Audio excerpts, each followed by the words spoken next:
Shalom, all praises to Yahweh, Bahashem, Yahushua, Bahashem, Harakah, Kadash, double honors unto the apostles and elders of great Musa, honorable wealth, and shalom to the hopeful elect. This is News and Prophecy and News coming at you once again. I have an article from the history.com website, and I'm just going to dive straight into it. The UFO sightings that pushed the UK to take flying saucers more seriously. The incidents interrupted exercise, main brace, a massive set of NATO war game maneuvers, right? And we know NATO means North Atlantic Treaty Organization. Basically, one of the beast, right? With the 7 heads and the 10 horns, basically. That NATO is basically the 7 heads, and the EU being the 10 horns, okay? In late September 1952, only months after a rash of flying saucer sightings over Washington, D.C. made headlines around the world, dozens of military officers participating in NATO exercises in the North Atlantic were struck by their own UFO fever, right? And it's quite fitting that it happened in the North Atlantic as well, because you had a Great Elmo's Fire, I believe it's named, which guided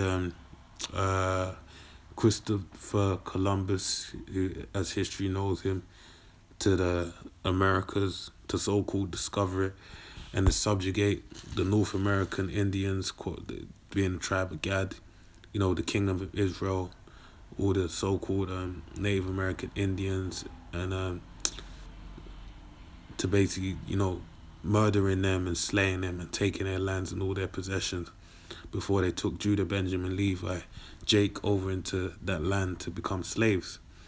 Okay, they were guided there by the UFOs, the angels, to fulfill prophecy. Okay. Anyway, Exercise Main Brace was the largest peacetime military exercise since World War II. The war game-style maneuvers simulated NATO's response to a mock attack on Europe, presumably by the Soviet Union. The Main Brace operation involved 200 ships, 1,000 planes, and 80,000 soldiers. That's a big drill, man. A big exercise. 80,000 soldiers. Okay. So, from multiple NATO countries, including large deployments from the United States and the United Kingdom. In a year dominated by news reports of UFO sightings, Pentagon officials half joked with naval intelligence that they should keep their eye out for aliens during the NATO exercises.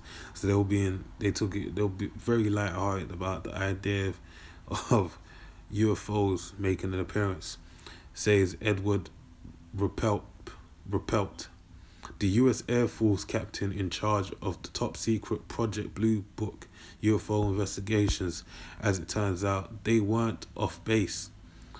No one really expected the UFOs to show up, Ruppelt wrote in his 1956 book, The Report of Unidentified Flying Objects. Nevertheless, once again, the UFOs were their old unpredictable selves. They were there, okay? Not a weather balloon.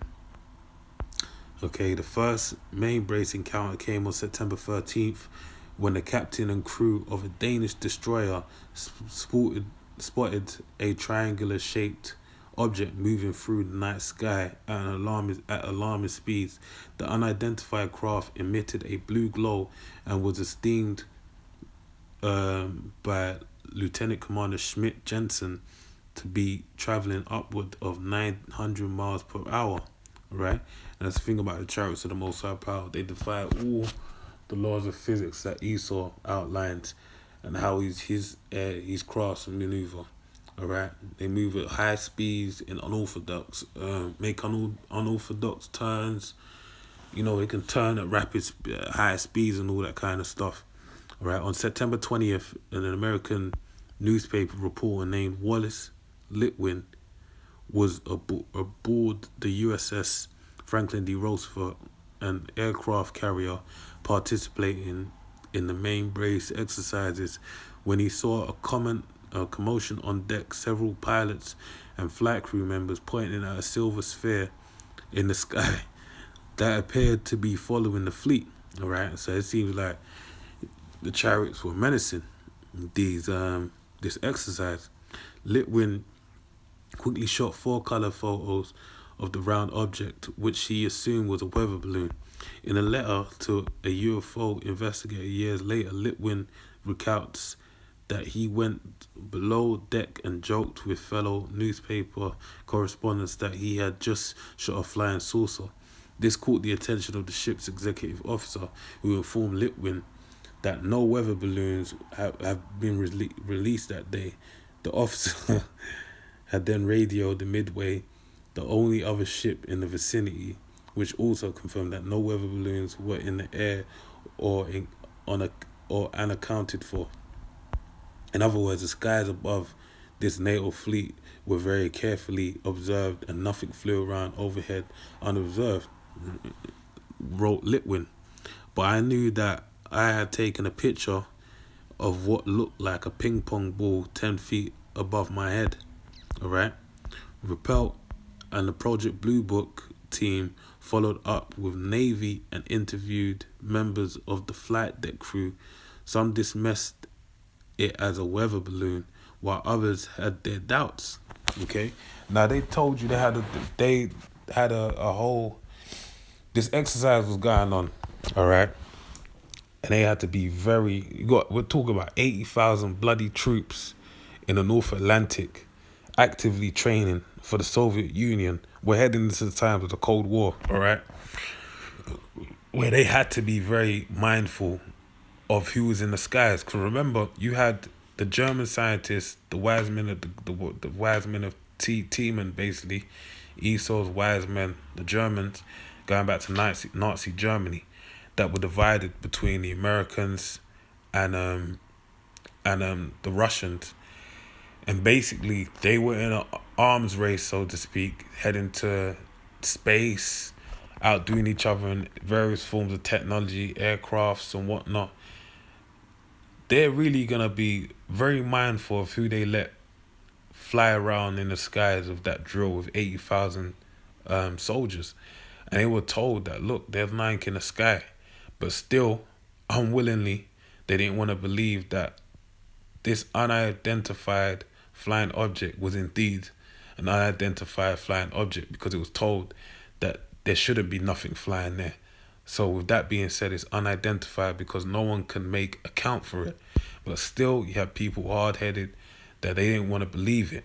And that's down to it's hard, the Most High hardening the hearts of Esau onto the great and terrible day of the Lord.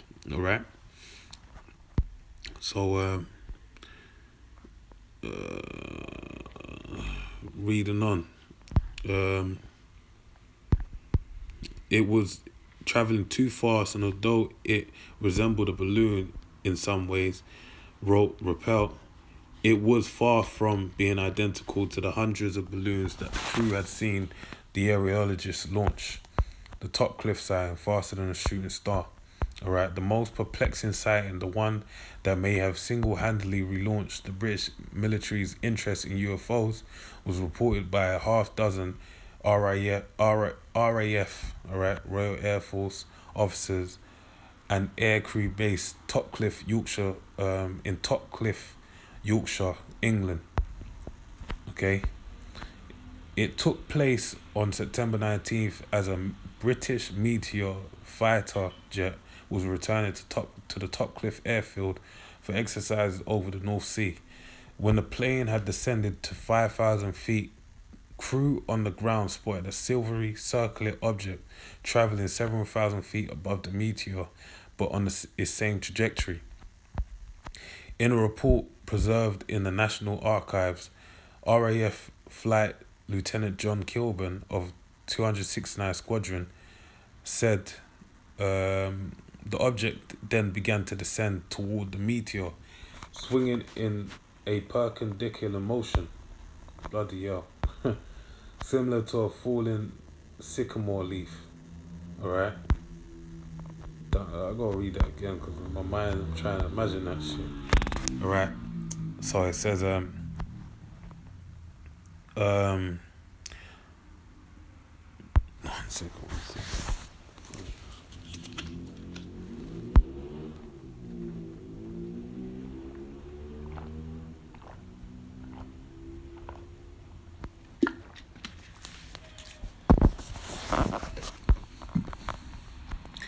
All right. In a report preserved in the National Archives, RAF Flight Lieutenant John Kilburn of the 269 Squadron said the object had begun to descend toward the meteor, swinging in a perpendicular motion. So you imagine it's moving at the same speeds as it, but it began moving in a motion like a falling leaf, side to side. Okay. At first, Kilburn thought it was a parachute or engine cowling that had broken loose from the engine. Then the object stopped suddenly in mid-air, rotated on its axis, and zipped off at incredible speeds over the horizon. And that's how you see there was one clip of a chariot, a so-called UFO that basically descended upon a temple in Jerusalem, and was a bright beam of light descended slowly on top of it, and just man moving crazy, slowly descended upon the temple of Jerusalem, like like it like elevator moving down basically, and just come to a halt at the top, wait there for a few seconds, and then it's being shot off quick and was out of there. All right, the way they move is uncanny, man, unorthodox, on everything, you know. So, the acceleration was in excess of that of a shooting star, report Kilburn. I have never seen such a phenomenon before. The movements of the object were not identifiable with anything I have seen in the air. Unlike previous UFO sightings kept hush-hush by the RAF and Royal Navy, the Topcliffe sighting was leaked to the press and splashed across the front page. So that's a key point. Unlike previous UFO sightings kept hush hush. So this is only known because it was leaked out to the public. So how many other sightings do you think they're seeing and they ain't letting you know about? Because they can't identify them, what the elites know, because I'm gonna get the scripture at the end, that it's actually a threat. But these people don't know whether it's a threat or friendly. Those that are none the wiser, and they keeping their mouth shut because they don't want to say nothing, right? Because they don't want to stir up terror among the people. So they just kind of allow the people to be docile and think upon it as some kind of like, nah, that shit could never happen type shit. Anyway, reading on. It says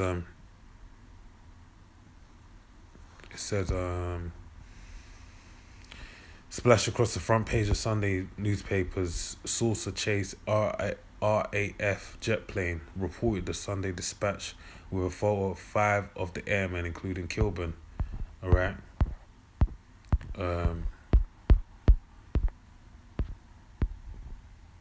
The circus-like publicity surrounding the Topcliffe incident put the British military intelligence in a difficult spot. And you think they would want to be in that difficult spot again? No way. They couldn't ignore questions from the press, but they also weren't interested in a serious investigation into UFOs. They had already been down that road, alright? So it's in their best interest to keep it on a hush-hush. The secret UFO report shared with Churchill, alright? While conducting research in the UK National Archives in 2001 for a book called Out of the Shadows, UFOs, The Establishment and the Official Cover-Up, British journalist and UFO investigator David Clarke made an incredible discovery. Despite officials' repeated denials that they existed, he uncovered documents that reference top secret UK government UFO investigations. The 6-page report from the Ministry of Defence's Directorate of Scientific Intelligence, the equivalent of the CIA in America, All right. So the Ministry of Defense's Directorate of Scientific Intelligence, dated June 1951, was produced by a top secret panel of military intelligence experts known as the Flying Saucer Working Party. According to the report, the five-member team had been meeting since 1950 to analyze reports of unexplained sightings from R8. Can tell I got difficulty saying that. Bloody hell. RAF and Royal Navy pilots. The Flying Saucer Working Party, much like Air Force higher ups overseeing the Project Blue Book investigations in America, dismissed all sightings by experienced military personnel as either mistaken identification of conventional aircraft, optical illusions and psychological delusions known as astronomical or meteorical phenomena, or deliberate hoaxes. So they're basically telling you outright that these things that you hear today are basically, it's basically secret talk for, we saw a UFO and we don't want to let you know. So this is what we're gonna say. We're gonna say it was a mistaken identification of conventional aircraft. It was optical illusions and psychological delusions. It was a astronomical or meteorological phenomena or deliberate hoaxes. So all those things are truly indeed actually the signs of the chariots of Israel, what Esau calls, Esau Edom, the so-called white man calls UFOs, right? Those are actually keywords. So any of these words that you hear, these buzzwords, these keywords, they are in fact, for those in the know, that we saw a chariot, but we're not going to tell you that we saw a chariot. We're going to tell you it was some kind of foolishness. Okay? The clandestine team concluded that the only way to get substantiated data on UFOs would be to establish a global network of radar stations and photographers continuously monitoring the sky for aberrations. All right.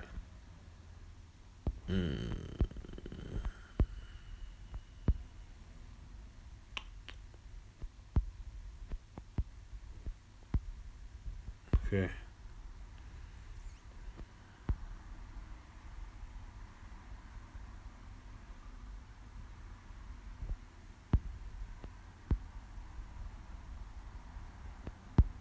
So they basically established a team that'll set up a network where they'll be able to actually gather all the information, where they could have it all concentrated and be able to do what? They'll be able to like have the information. But yeah, it's not working.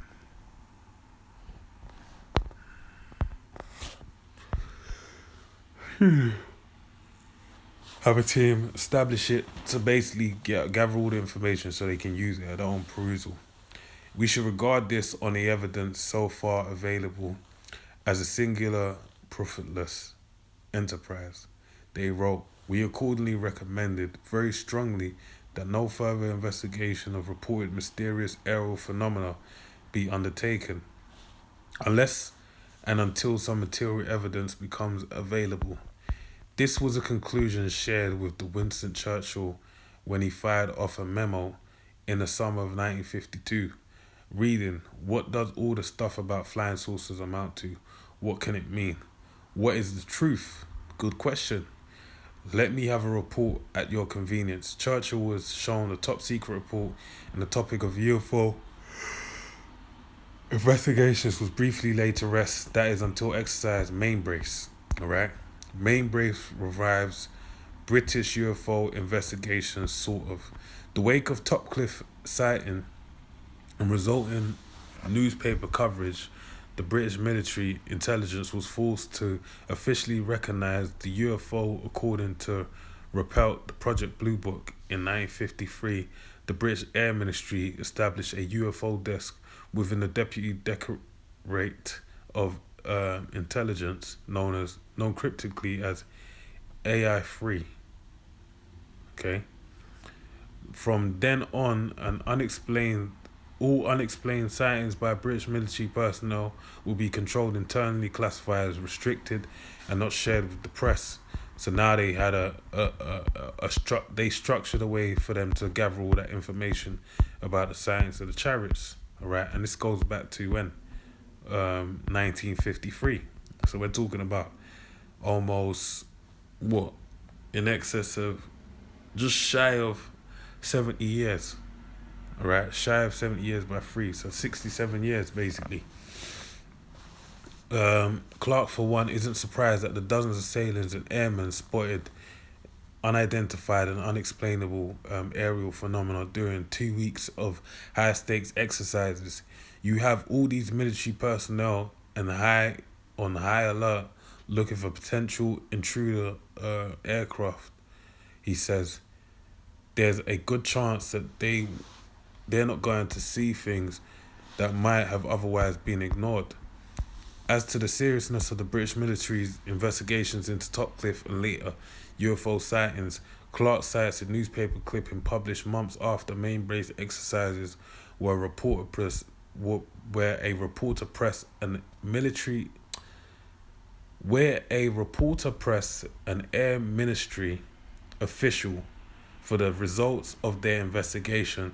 The official said he had no idea if the investigation was ongoing or if his conclusions would be shared with the public. Was there any chance that it might turn out to be a flying saucer, wrote the reporter. One gathered from the low chuckle of the official that there was not the remotest chance. We take those stories with a large spoon of salt, old boy, he said. Right? So that's the article.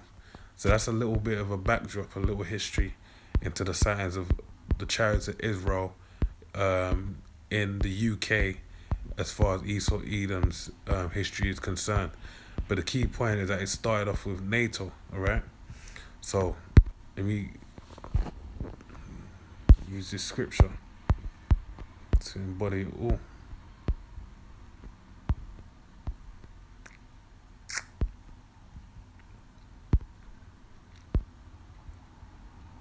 It was Zechariah 5 and 1. Then I turned and lifted up my eyes and looked, alright? So he lifted up his eyes to the sky and looked, and behold, a flying roll, alright? So that right there is the same as a flying saucer, a flying roll, okay? A roll that was flying in the air. Excuse me. Alright? This roll that was flying in the air. And he said unto me, what seest thou? And I answered, I see a flying roll. The length thereof is 20 cubits, and the breadth thereof is 10 cubits, sorry. Then said he unto me, this is the curse that goeth forth over the face of the whole earth. So he saw a chariot, alright, of the size of 20 by 10 cubits, alright, flying in the air. Then the explanation for what he saw was that it's a curse that goeth forth over the whole earth, alright? For everyone that stealeth shall be cut off. For everyone that stealeth shall be cut off, as on this side according to it. So if you're a thief, alright, then this is gonna basically will cut you off accordingly. And everyone that sweareth shall be cut off, as on that side according to it. Alright? So it goes on to say, I will bring it forth, saith the Lord of hosts. The Lord of who? Hosts. The word host means armies. Alright? And I shall enter into the house of the thief. Who is the house of the thief? Alright? Who is that thief? Who is established his whole rulership by blood? Right? Esau Edom. Alright? He's basically, it tells you in Job 9:24, the earth is given into the hand of the wicked. And then Malachi breaks down who is the wicked by telling you it's Esau, right? And that anywhere it goes, they shall call it the border of wickedness. Why are you going to call it the border of wickedness?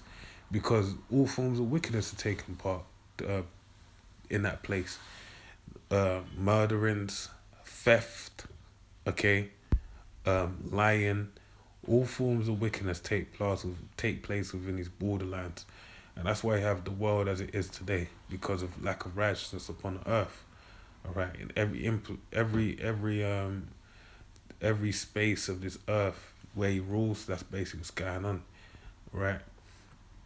And it's the house that sweareth falsely by my name. Who's swearing falsely by the name of Yahweh Hashem Shai, Esau, Edom, all right? You swearing falsely by the name of the Most High Power by embracing this book that has nothing to do with him. And it shall remain in the midst of his house and shall consume it with the timber thereof and the stones thereof. And that's why it has remained in the presence of this house, because it hasn't been cut off in accordance as the word said, as the Lord said, right? Until it's cut off is until there's no house to be occupied, then the chariots ain't gonna be here. Because why it tells you in the book of Revelations that America's gonna become a desert basically. And basically desert creatures are gonna stay there after the smoke is finished ascending up for a multitude of years. Alright? So with that, man, that's edified.